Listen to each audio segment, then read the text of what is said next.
우리 하나님 말씀 보겠습니다. 마태복음 13장 57절, 58절 우리 두 절만 같이 보겠습니다. 예수를 배척하니라. 예수께서 그들에게 말씀하시되 선지자가 자기의 고향과 자기 집 외에서는 존경을 받지 않음이 없느니라 하시고 그들이 믿지 않음으로 말미암아 거기서 많은 능력을 행하지 아니하시니라. 아멘. 자, 오늘 하나님 말씀은 배척 당하는 목수의 아들 보겠습니다. 오늘 예수님 고향에서 배척 당하는 게 나타납니다.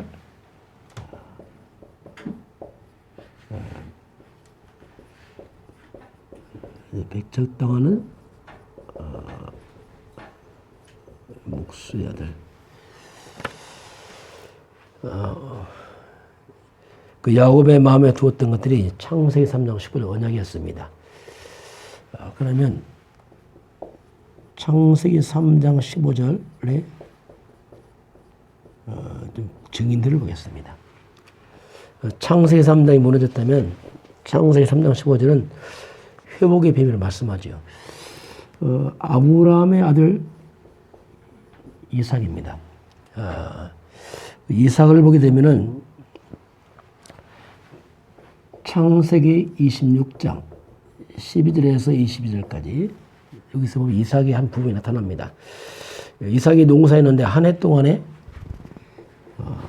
100배를 얻었다 이렇게 나와요. 100배. 이것은 창조의 능력이죠. 재창조. 사람의 한계를 넘어선 이게 창세기 1장 28절에 보입니다. 생육하고 번성하고 땅에 충만하라. 땅을 정복하라. 다스리라. 원래 인간의 그 비밀을 회복한 것이 이삭입니다. 그리고 나온 게 창대하며 왕성하고 마침내 거부가 되고 이런 단어가 나오죠. 샘을 팠는데 샘에 근원을 얻었고 이 블레셋 사람들이 와서 방해하고 시비 겁니다. 또 양보합니다. 양보하니까 나중에 르호봇. 르호봇이라는 뜻이 뭐냐면 더 넓다. 양보하고 뺏겼는데 줄어든 게 아니고 더 넓어졌다. 이것이 이제 이삭에 나타난 단어로 뽑아본다면 이런 것들이 등장합니다. 그럼 이런 단어들이 뭐냐면 이건 한마디로 말하면 창세기 3장에 이 저주가 끊어진 거죠. 아버지 아브라함부터 해서 창세기 3장 15절 언약을 딱 잡은 이삭은 어릴 때부터 언약을 딱 가지니까 그 인생에 창세기 3장 저주가 끊어져 버린 그 열매가 이제 이렇게 쭉 나타나게 됩니다. 이런 단어, 백배, 창대, 왕성, 거부, 샘의 그런 로봇 이런 단어들은 이걸 우리가 원회복 창세기 3장 15절에 단어들입니다. 이게 이 단어들. 그래서 회복의 비밀이 이제 이 속에 있죠.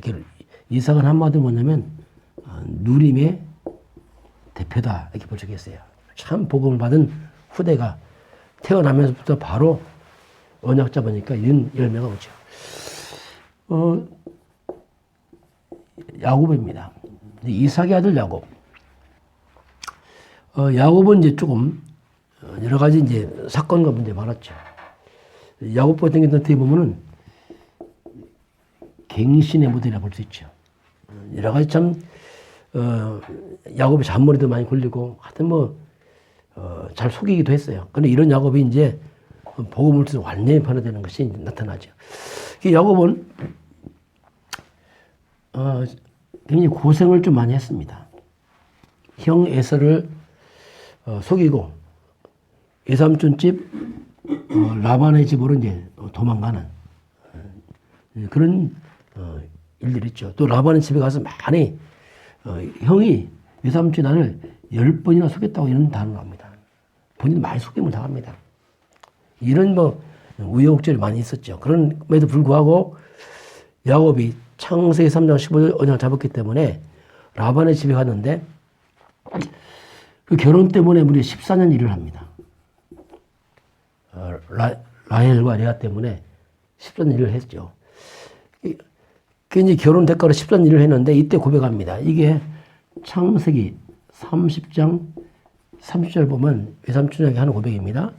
내가 외삼촌 집에 처음 왔을 때는 이런 양떼가 심히 적었는데 이제 지금은 큰 떼를 이뤘나이다 하면서 하는 말이 내 발이 가는 곳마다 하나님께서 외삼촌에게 복을 주셨나이다 이렇게 고백합니다. 그 야곱이 외삼촌의 양떼를 대신 키우면서 14년 동안 어마어마하게 많이 불어났어요. 예, 야곱 비록 여러 가지 뭐 이렇게 연약한 게 많이 있었지만 그럼에도 불구하고 창세기 3장 15 언약을 잡으니까 야곱이 가는 곳마다 하나의 복을 준 거예요. 이 말이 뭐냐면 야곱이 가는 곳마다 창세기 3장의 저주가 끊어져 버린 거죠. 그 창세기 3장 15절이 뭐냐면 창세기 3장은 해결적인 말이거든요. 그래서 이제 그런 증거가 나타나는 거죠. 그럼 나중에 형 에서를 만나기 전에 야복강에서 기도합니다. 이때 이름이 바뀝니다. 야곱이라 하지 말고 이스라엘이라 하라. 이렇게 이제 이름이 바뀌죠. 야곱이 뭐냐면 이건 한마디로 말하면 창세기 3장 이름입니다. 속이는 점 하여튼 뭐 그 인간적 이름이에요. 이스라엘이 뭐냐 완전 창세기 3장 15절 이름으로 딱 바뀌죠. 그 야곱이 이스라엘 12지파의 아버지가 되는 이런 일들이 이제 야곱에게 벌어집니다. 그래서 결국 나중에 이제 형과 만나죠. 형 에서와 야곱이 만납니다. 뭐 형은 이제 야곱 죽이려고 군대를 우리 400명이나 데리고 막 쳐들어왔죠. 뭐 그때 막 기도하게 되고 에서가 뭐냐면 한마디로 창세기 3장입니다. 창세기 3장 세력이 야곱을 죽이려고 달려온 거죠. 형이지만 그래서 결국 연약한 야곱 아닙니까? 여기는 군대가 왔고 야곱은 교원이 자기 식구만 끌고 가고 그런데 결국 기도하면서 흑암이 무너지면서 완전히 화해를 하게 되죠. 결국 이제 창세기 15절 흑암을 이길 수 없거든요. 어떤 상황에도. 이것을 우리가 야곱을 통해서 볼 수가 있습니다. 그리고 야곱이 이제 그 아들 요셉에게 이제 이 언약을 전달하죠. 요셉이 애굽으로 내려갑니다. 노예로. 자, 비록 요셉이 노예로 가지만 요셉에게는 창세기 3장 15절 언약이 있는 겁니다. 이게 다른 거예요. 노예지만. 폼은 노예지만 그 속에는 그리스도가 있단 말입니다. 이게 중요하거든요. 그 노예로 가는데 애굽으로 갑니다. 애굽은 뭐냐? 한마디 창세기 3장 땅이죠. 흑암의 땅으로 이제 노예로 팔려갔죠. 근데 요셉이 가는 곳마다 가장 먼저 보디발 집으로 갑니다.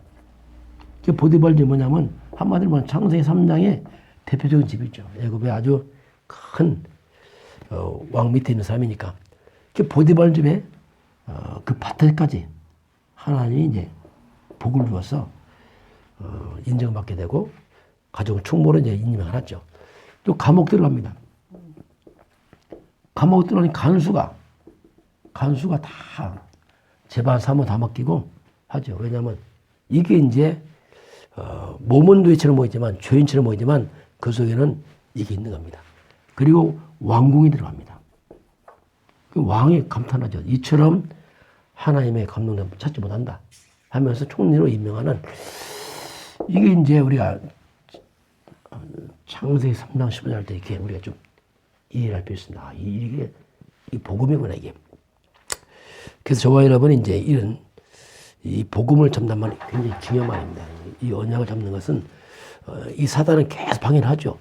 자, 그럼 오늘 두 번째는 배척당하는 목수아들 예수님입니다. 자, 예수님이 이제 오늘 배척을 고향에서 당하는 걸 볼 수 있죠.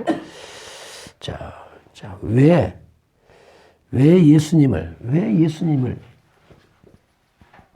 이들이 배척을 하는가?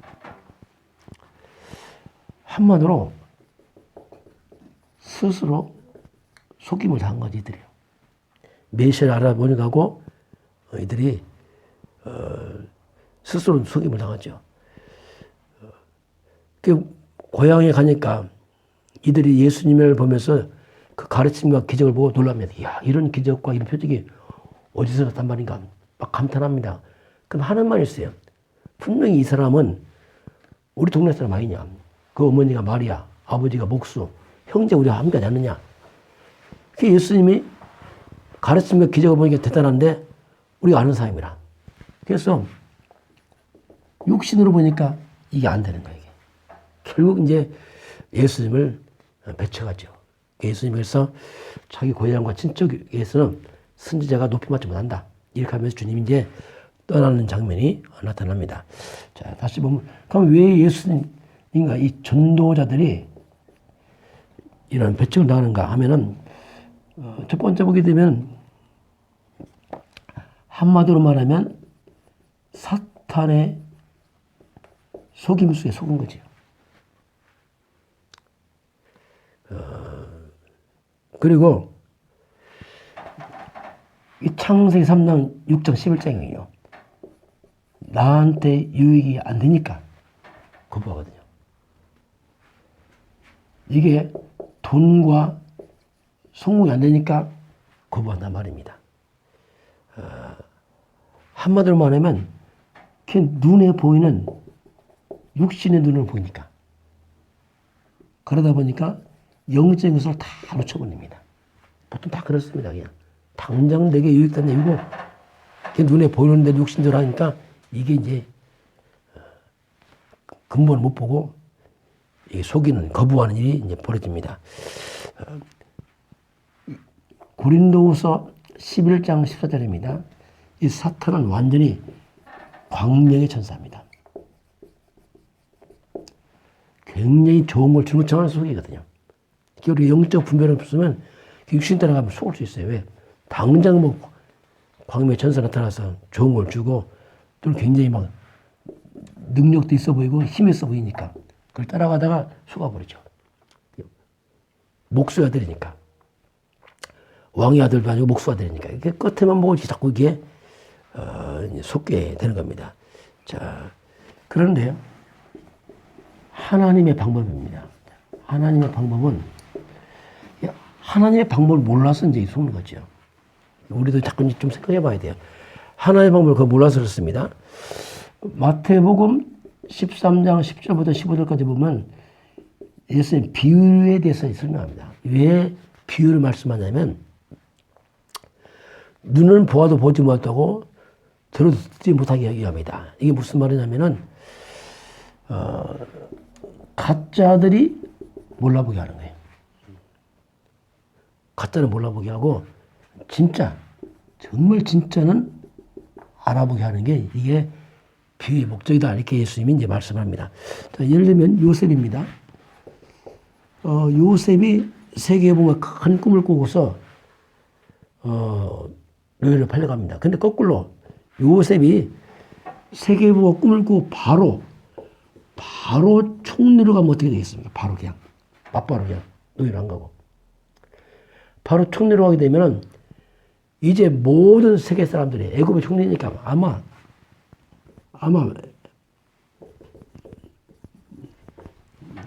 수많은 세계 사람이 다 달라질 겁니다.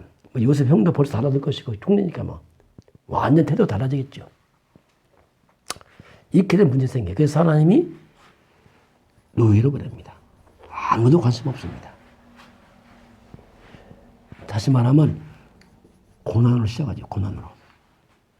이게 하나님의 방법입니다. 하나님께서 고난부터 주십니다. 이게 하나님의 방법이에요.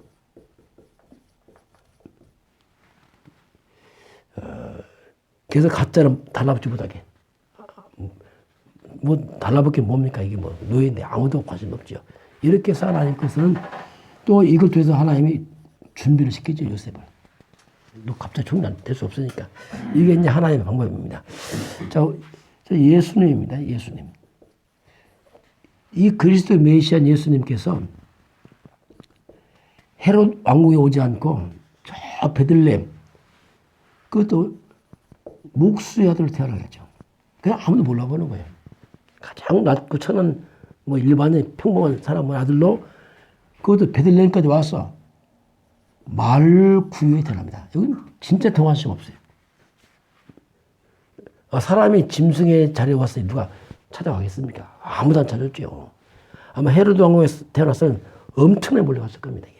이게 이제 하나님의 방법이죠. 그래서 다시 말하면 가짜들에게는 전혀 관심 못 두도록, 오지도 않고 관심 못 두도록 하나님께서, 이게 하나님의 방법이죠.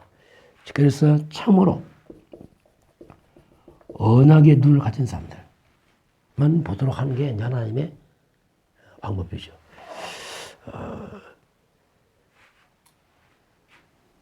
그래서 이 복음을 아는 사람들만이, 고린도전서 1장 18절에 그런 말씀 나옵니다. 십자가의 도가 멸망한 사람에게 미련해 보이지만 구원받은 우리에게는 하나님의 능력이다. 이렇게 차이가 나죠. 굉장히 미련해 보이는데 그게 능력이다. 이 말고는 그 예수가 그리스도 메시아 구원자 어떻게 알아보겠어요? 다 왕궁에 다 가 있는데요. 여기는 오지도 않죠. 바라보지도 않죠. 아예 냄새 난다고. 이렇게 하나님의 방법은 절묘하게 이렇게 오십니다. 그래서 우리가 복음과 언약의 관점에 보지 못하면 자칫하면 우리가 거꾸로 선택할 수 있어요. 자꾸 육신의 눈만 가지면 진짜 못 보고 자꾸 거꾸로 볼 수 있습니다. 그래서 이 복음은 이렇게 숨겨져 있기 때문에 우리가 모든 다 내려놓고 봐야지 이제 보이도록 이렇게 했습니다. 역시 초대교도 그렇습니다. 초대교를 핍박하고 굉장히 연약한 자들 보였죠. 갈릴리 사람들. 이들을 통해서 하나님이 이제 진짜 일하죠. 초대교회 막 핍박을 합니다. 약하니까 막 핍박하고 우습게 여기죠. 근데 이게 하나님의 계획이에요. 핍박이란 것이. 이렇게까지 참 복음 가진 자만 보일 수 있어요. 세상적인 어떤 동기, 육신의 야망, 이득까지 사면 오지 않습니다. 여기는. 왜냐하면 아무 이득도 안 되고 이거는. 여기는 아무 배경도 없죠. 이렇게 이제 주님은 이게 하나님의 방법이다. 이렇게 볼 수 있습니다. 자, 마지막 보면은 제1, 2, 3 성전에서 놓친 겁니다. 제1성전, 솔로몬 성전, 2성전, 스룹바벨 성전, 헤롯 성전. 이 성전이 놓친 것이 뭐냐면, 이 놓쳐서 이제 성전이 나중에 무너지죠. 이 놓친 게 뭐냐면, 이방인의 뜰을 놓쳐버렸어요. 여기서 장사한다고. 그리고 아이들의 뜰을 다 막았죠. 여기서 돈 받고 뭐 한다고 다 막아버렸어요. 그리고 내 집 만민은 기도하는 집이다 했는데 이걸 다 놓쳐버렸어요. 그래서 우리가 이방인의 뜰, 이게 다민족입니다. 선교 주식이야 말하면. 선교를 놓쳐버린 거야. 전도 선교를. 아이들 뜰, 후대, 렘넌트죠. 미래를 놓쳐버렸죠. 그래서 다 무너져버린 거죠. 내 집은 기도하는 집이다. 예수님이 말씀하셨는데, 여기서 많은 사람 치유하고 서밋 만드는 이 복음을 놓쳐버렸습니다. 그래서 나중에 성전이 다 무너지는 이런 일이 벌어지죠. 그래서 우리 또 성경을 좋아하는데 정말 이런 근본 이 부분을 우리가 잘 기억을 해야지 성전의 의미가 있어 이렇게 볼 수 있겠습니다.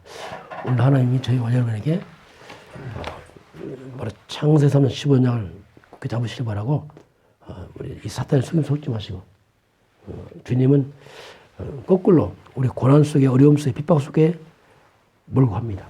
그게 또 하나의 방법이거든요. 그 속에서 바로 창세 3년 15년 잡으시고 승리하기를 주로 축원합니다. 같이 한번 기도하겠습니다. 하나님 감사합니다.